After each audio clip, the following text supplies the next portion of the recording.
Boa tarde, Marcela. Obrigado tarde. pela sua presença. Eu que agradeço. Nossa, é uma grande honra de estar com a primeira edição, já abrindo com a sua palestra, né? A gente falando sobre o jazz, mas falou que é uma palestra muito específica e de uma forma que para um público que ainda não tem essa abrangência de conteúdo. Eu queria primeiro que você falasse, talvez, de que forma você acha que isso acrescenta na formação nossa como coreógrafo, como estudante ou como professor, para a gente continuar a trilhar novos caminhos. Eu acredito que a dança é da teoria e da prática. Eu não acho que a gente pode fazer uma sozinha sem a outra. Eu acho que se o bailarino está dançando, ele tem que saber o que ele está dançando. Ele tem que saber a intenção daquele gesto, ele tem que saber de onde aquilo vem. E não adianta ele saber só de onde aquilo vem e ele não saber usar. Então eu acho que a nossa função como pesquisadores, como coreógrafos, como diretores, como criadores e fazedores, né, dessa arte de dança, nos cabe muito juntar essas frentes, essas especialidades.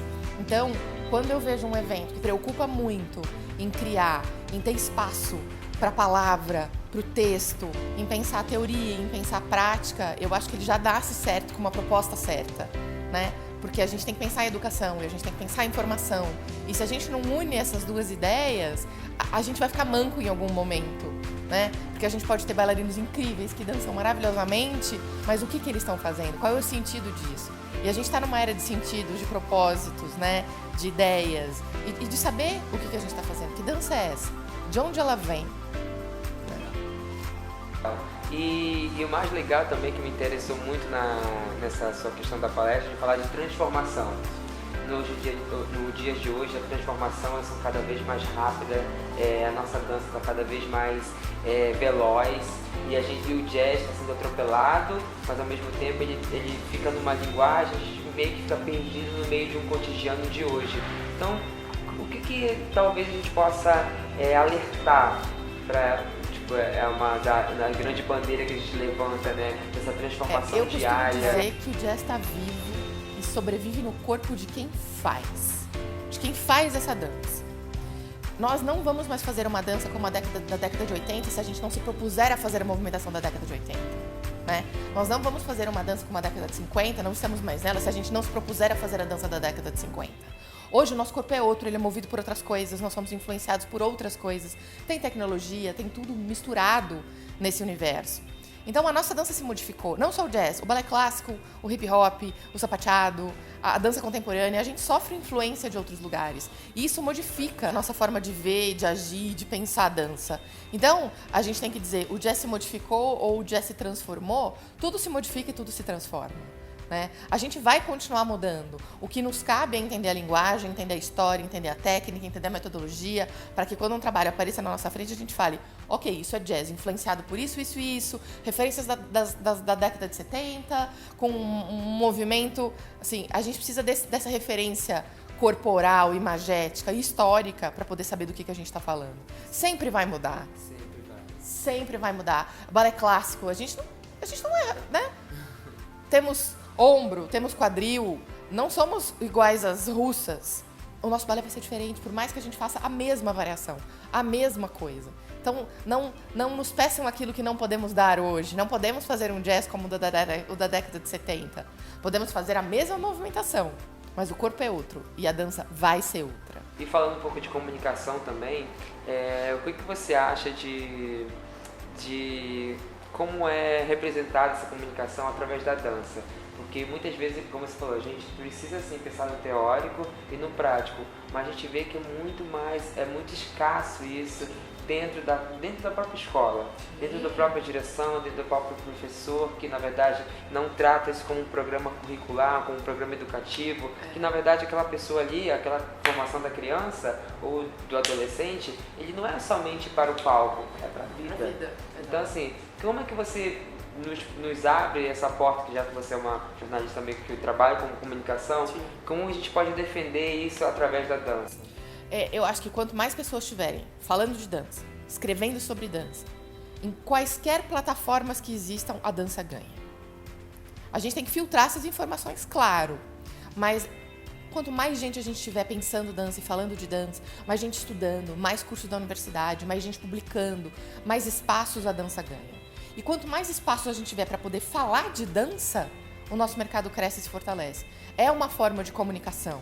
Claro, hoje a gente tem as mídias sociais que nos ajudam, Facebook, Instagram, Twitter, entre outras coisas, mas a gente também tem que saber usar, né? Usar isso de uma forma com qualidade, usar isso a nosso favor e usar pensando em informação, né? A palavra já nos dá informar a ação, né? Isso já é uma prerrogativa de pensar que tipo de comunicação a gente está fazendo e que tipo de imagem a gente está criando da gente mesmo.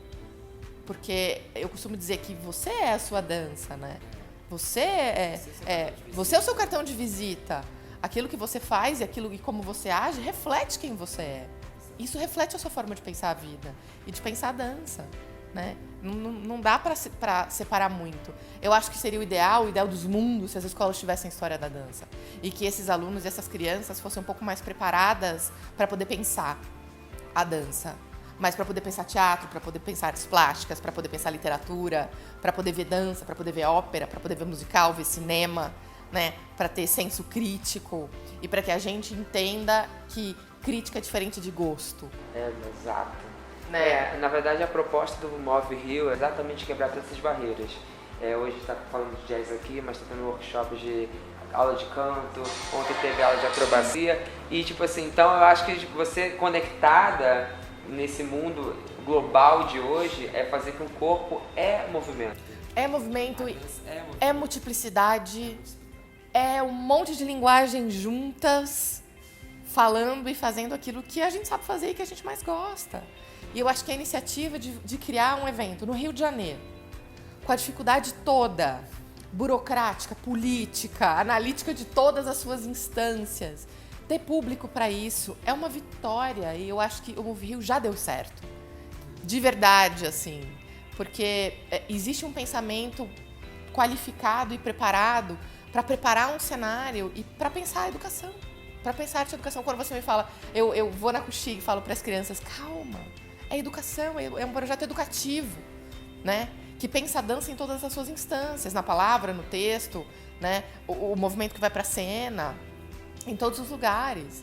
Então eu acho que é começar com o pé direito, criando espaço para a gente poder falar, para a gente poder trocar, para a gente poder pensar e para a gente conhecer outras pessoas que fazem a mesma coisa e que pensam, que trocam. Assim. A palestra foi muito legal nesse sentido, né? Das meninas poderem falar um pouco delas, do que elas acham, fazer reflexões, né?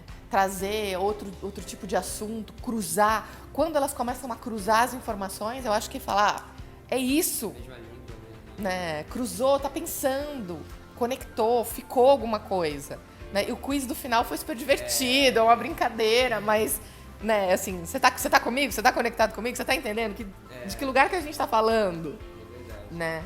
Então eu acho isso maravilhoso se a gente tem chance de falar, porque eu acho que história também é memória, né? E cada vez mais que a gente preserva isso, que a gente fala isso, a gente está fazendo. A gente está fazendo um pedaço da história do jazz hoje. A gente vai ver jazz hoje à noite e é um outro pedaço dessa história, né? E nos cabe muito ser generosos na forma de olhar e de contribuir para que aquele trabalho ganhe mais vida ainda do que ele tem, né? Esse olhar crítico, que difere do gosto, mas de um olhar generoso, de um olhar de trocar dança. O que ele leva para a cena é o melhor dele. Verdade. Bom, queria te agradecer mais uma vez por estar com a gente aqui, dividindo todo esse conhecimento e essa participação. Daqui a pouco você vai estar com a gente na mostra também. E queria deixar aberto agora para você, mandar um recado para todos aqueles participantes, os nossos... eu posso falar que nós somos nosso objetivo maior, que é transformar a dança de uma forma saudável e de forma que ela possa nos ajudar em todos os aspectos de bem-estar e educativo que a gente possa trazer para... Foi uma delícia estar com todo mundo do Move Rio Festival 2018 aqui no Rio de Janeiro. Muito obrigada por dividirem a arte de vocês comigo. Foi incrível pensar o jazz, falar de jazz, ver jazz de qualidade nesse palco. Em todas as ações, em todos os workshops, oficinas, palestras, tudo o que aconteceu nesse evento foi pensado para você, foi feito para você, pensando arte, pensando educação e pensando dança. Então, espera o Move Rio, que ele vai chegar recheado de dança e de informação. Até lá!